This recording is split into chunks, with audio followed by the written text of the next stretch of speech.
It's Bill Horrenda. Let's bring it in and take a look at the Sacramento Kings. Let's take a look back at last season, the recent history, but most importantly, let's look forward with one of the most fascinating retooled rosters in the NBA today. Of course, for the Kings, they're in the middle of a 9-year playoff drought. They have not eclipsed 30 wins in 7 consecutive seasons, the last 5 of which with All-Star center DeMarcus Cousins, and last season featured 29 wins, 3 head coaches, some changes in the front office. Of course, Vlade Divac's now at the helm, and again, roster changes during the offseason, which of course is quite understandable to get the Kings franchise to percolate once again in California's capital city. Looking at some of the newcomers, a championship pedigree, Rajon Rondo back in Boston, of course Caron Butler, a great veteran presence, and Marco Bellinelli with the Spurs back in 2014.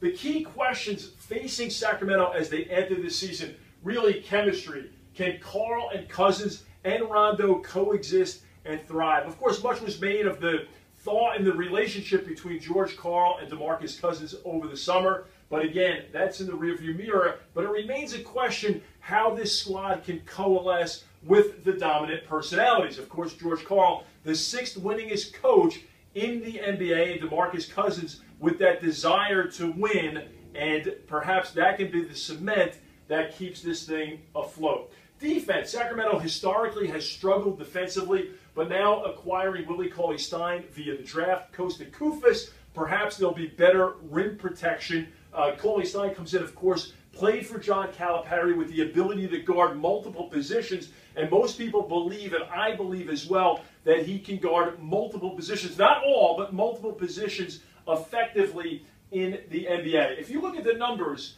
and it's almost not a fair comparison last year to this year. Karl was here in Sacramento for a cup of coffee, and of course the roster has been revamped. However, the Kings were 28th in points allowed under George Karl, 26th before him, 20th under Michael Malone, so it was hard to get some traction under George Karl in that category. One area where the Kings have been deficient, but there was a glimmer of hope last season, was three-point field goal percentage. The Kings, under 30 games with George Karl at the helm, were 7th in the NBA. Before Karl's arrival, they were 26th. Of course, the acquisition of Bellinelli should help there. Anderson is a good defensive player at the backcourt 2-guard spot. His offense perhaps is a question mark, and the development of Ben McLemore remains a looming question as he kind of struggled through the preseason. So that's an area where I think fans really should pay attention, because for the dribble drive motion offense to thrive, you have to have proper spacing, you must take more threes, and more importantly, you must make more threes. And even DeMarcus Cousins shooting from downtown, we'll see more of Rudy Gay at the 4. So again, that remains a question mark for Sacramento. If that area does not improve, expect some type of personnel move for the Kings to improve in that category.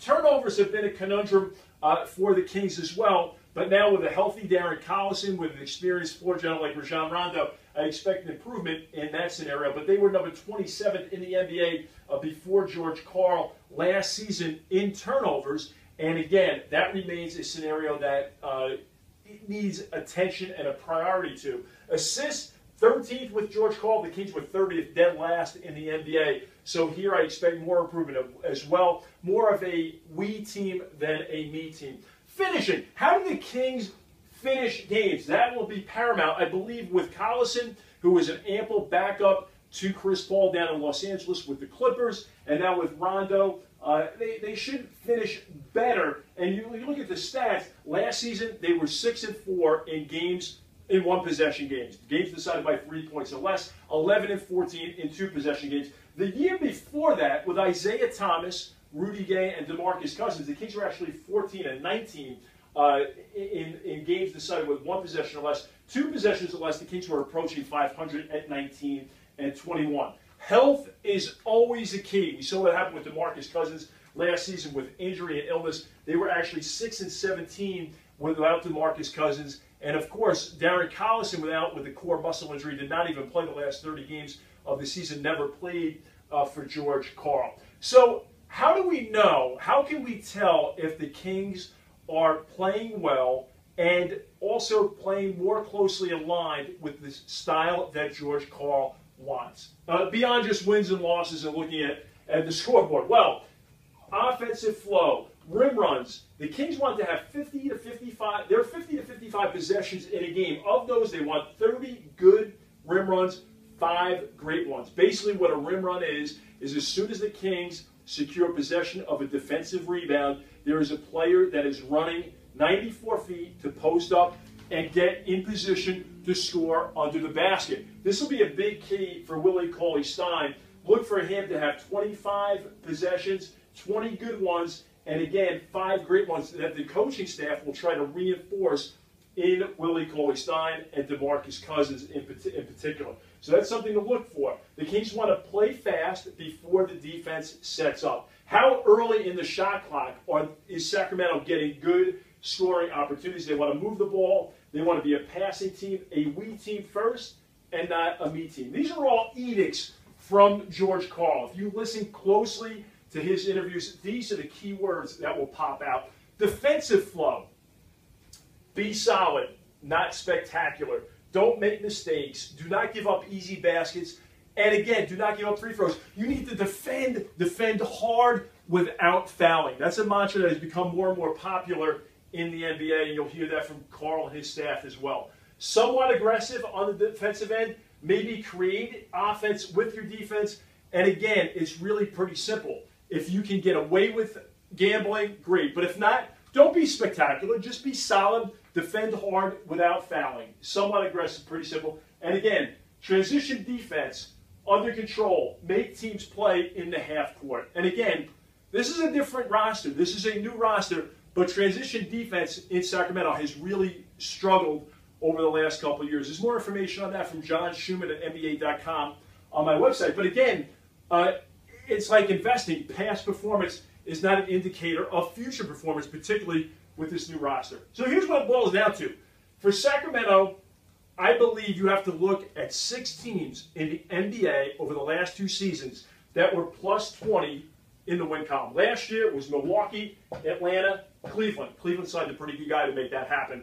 However, you look back at 14, it was the Suns plus 23, Charlotte under Steve Clifford plus 21, the Blazers plus 21. Charlotte plus 22, Blazers plus 21. So in short, you've got to believe it. I do believe that the Kings have the chemistry to make this work, that can work. And again, the first test is going to be adversity. How do you handle the first scenario where you have a losing streak, things are not going well? Particularly early, this is something to keep an eye on. But again, I think there's enough here to kind of keep this together so that the Kings can turn it around. I'm predicting, listen, if this implodes, it could be a 31-win season. If it goes well, the Kings could approach 50 wins. I believe that can happen. I'm predicting 41. And again, there's so many factors that go into it, from chemistry to injuries, how this thing coalesces. Do they shoot the ball well? Are there any in-season acquisitions? But I'm going to stick with 41. And I think the bottom line for Sacramento is that the mentality has to mirror sleep ski. You got to earn that. So that's what the Kings got to do. They've got to earn it, be impervious to the noise, to the media that will look at things askance and try to make stories where there are none.